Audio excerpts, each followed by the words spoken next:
Friends, welcome to our channel. Bhanumathi మా ఇంటి Mahalakshmi serial next ఎపిసోడ్లో ఏం జరగబోతోందో ఈ వీడియోలో చూసి తెలుసుకుందాం. కోటేని నిలదీసిన శక్తి అసలేం జరిగింది అని తెలుసుకోవడానికి ఈ వీడియోని స్కిప్ చేయకుండా ఎండ్ వరకు చూసేయండి. పార్థు సెలెక్ట్ చేసిన చీర నగలని తీసుకొని శక్తి చిత్రలు ఇద్దరు ప్రమీల వాళ్ళ ఇంటికి వస్తారు. అలా వాళ్ళ ఇంటికి రాగానే ప్రమీల అని పిలుస్తూ ఉంటారు. అప్పుడు ప్రమీల ఎవరొచ్చారా అని బయటికి వెళ్ళి చూస్తుంది. వెళ్ళి చూస్తే శక్తి చిత్రలు ఉంటారు. అమ్మ మీరా, రండమ్మా లోపలికి రండి అని అంటుంది. అప్పుడు కోటి ఎవరొచ్చారే అనుకుంటూ కోటి కూడా బయటికి వస్తాడు. అలా అమ్మ మీరా, రండమ్మా లోపలికి రండి, కూర్చోండి, ప్రమీల అమ్మగారికి కాఫీ తీసుకురా అని అంటాడు. అప్పుడు ప్రమీల అలాగే అయ్యా అని లోపలికి వెళ్ళిపోతూ ఉంటే అప్పుడు శక్తి ప్రమీల ఇప్పుడు మాకు కాఫీ టీలేమొద్దు, కానీ ముందు మా కోడలి పిల్లని పిలు అని అంటుంది. అప్పుడు ప్రమీల అలాగేనమ్మా అని లోపలికి వెళ్ళి భానుమతిని తీసుకొని వస్తుంది. అప్పుడు శక్తి అమ్మ భానుమతి అక్కడ కూర్చోమ్మా అని కూర్చోపెట్టి వాళ్ళు తీసుకొచ్చిన చీరని చూపించి నగలని కూడా చూపించి ఇవన్నీ నీకోసం స్వయంగా మా పార్థునే సెలెక్ట్ చేశాడు. నీకోసం ఈ చీర నగలతో పాటు పెళ్లి ఖర్చుల కోసం కొంత డబ్బుని ఇచ్చి పంపించారు. ఇప్పుడు మీ అందరికీ సంతోషమేనా అని అంటుంది. అప్పుడు భానుమతికి అసలు అక్కడ ఏం జరుగుతుందో అస్సలు అర్థం కాదు. ఇదేంటి, ఆయన వాళ్ళ పిన్నితో కూడా నాకు పెళ్ళి ఇష్టం లేదు అని చెప్పానన్నారు కదా, కానీ ఈవిడ మాత్రం పెళ్లి కోసం డబ్బుని చీరని నగల్ని తీసుకొచ్చింది. అంటే ఈవిడికి నాకు ఈ పెళ్ళి ఇష్టం లేదని తెలీదా అని అనుకుంటూ ఉంటుంది.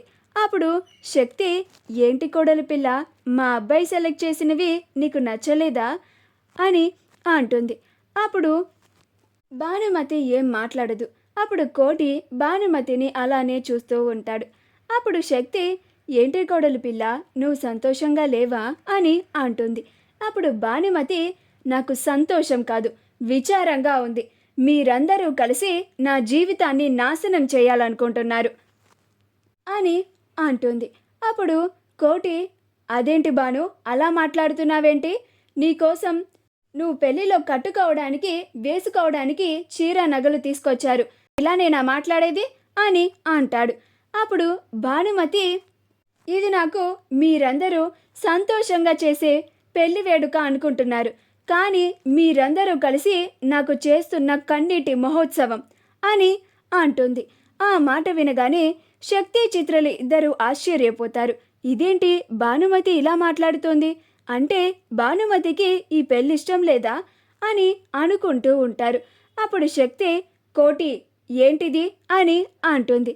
అప్పుడు కోటి అమ్మ నేనిప్పుడే మాట్లాడతాను, నువ్వు ఇలా రా భాను అని భానుమతిని లోపలికి తీసుకెళ్ళి ఎన్నిసార్లు చెప్పాలి భాను, అయినా నువ్వు పెళ్లి వాళ్ళ ముందు పెళ్ళి ఇష్టం లేదు అని ఎలా పడితే అలా మాట్లాడుతున్నావేంటి, నిన్ను ఇంతకు ముందు కూడా చాలాసార్లు హెచ్చరించాను, ఇంకొకసారి నీకు అవకాశం ఇవ్వను, మీ అమ్మని చంపేస్తాను అని అంటాడు. అప్పుడు భానుమతి నాన్న ప్లీజ్ నాన్న, నాకు ఈ పెళ్ళి ఇష్టం లేదు నాన్న, నేను చదువుకోవాలి, ప్లీజ్ నాన్న నన్ను అర్థం చేసుకో నాన్న అని అంటుంది. అప్పుడు కోటి నువ్వు ఆ పుస్తకాలని పక్కన పెట్టు అని చెప్పాను నీకు, అయినా నువ్వు ఇంకా ఆ పుస్తకాలనే పట్టుకొని తిరుగుతానంటావేంటి, ఈ పెళ్లి చేసుకుంటే నీ జీవితంతో పాటు మా అందరి జీవితాలు కూడా బాగుంటాయి, నీకు ఈ పెళ్లిని ఎందుకు చేస్తున్నానో నీ మంచి కోసమే అని అర్థం చేసుకో అని అంటాడు. మా వీడియో కనుక మీకు నచ్చినట్లయితే లైక్ చేయండి, షేర్ చేయండి, మా ఛానల్ని సబ్స్క్రైబ్ చేసుకోండి, పక్కనే ఉన్న బెల్ ఐకాన్ని క్లిక్ చేయడం మాత్రం మర్చిపోకండి.